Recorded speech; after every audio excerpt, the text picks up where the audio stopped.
wanted to work for Disney since I was a kid. It was the dream job. It was the one that everybody wanted. My first job was collating 50 press kits a day and getting 6 cappuccinos a day from my boss. Since then, I've been lucky enough to work for Disney around the world. In Paris, Mumbai, Hong Kong, Shanghai. I'm working on projects that were audacious. I love the audacious. The ones you wake up in the morning and you think, can I pull this off? Those are the ones you live for. When we were opening Story Mania, we could have done a normal press event and just opened the attraction, or we could cut a deal with NASA to send Buzz Lightyear up on Space Shuttle Discovery. Hi, I'm Greg Shamitov, flight engineer for the Expedition 17 mission aboard the International Space Station. And floating here right next to me is one of my crewmates, Buzz Lightyear. When we brought Michael Phelps back from Beijing, you're like, well, okay, I could take him on a swimming tour, we could go to the YMCAs and we could have characters, or we could build a full-length Olympic swimming pool down Main Street, USA. That makes it exciting.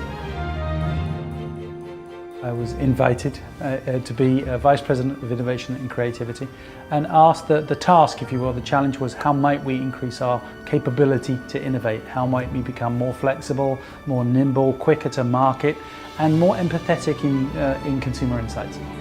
And so we developed something called the Toy Box. It took me about 1.5 years to develop, and it's a creative problem-solving model. It's a design thinking process, but it's easy for people to use.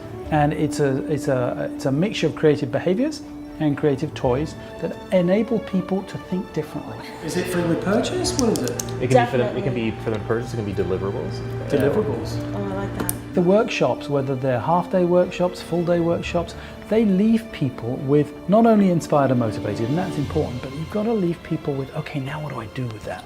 And so the more we can actually get into a workshop and really help people understand how to use these tools and make them easy for people to use so they can use them tomorrow morning at 9 o'clock. I'll tell you what, I'm going to teach you a better way to brainstorm.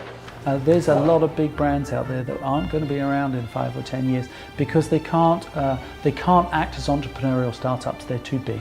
They want innovation. They don't know how to innovate, and nobody's made it tangible for them. And I think that this particular creative problem-solving model makes it tangible. So it's not just, you don't need an innovation creativity department. The moment you do that, you shirk responsibility from everybody else. Innovation and creativity should be in everybody's roles and responsibility. And people were children. They were all creative once, so they can be creative again. Think about imagination and where it has led, where it led Steve Jobs, where it led Isaac Newton, where it led Neil Armstrong. It led Kennedy to say, we will put a man on the moon before the end of this decade. He hadn't got a clue he could do it. It was his imagination, and sure enough, they did. And so I think you have to have a belief that you can do things. And I think that most people believe they can. And it's about giving them something that's tangible that they can use, that enables that imagination, that creativity, those ideas to actually have purpose and be built and actually create something that goes to market and help shift the business at the same time. Thank you very much for your time, Story.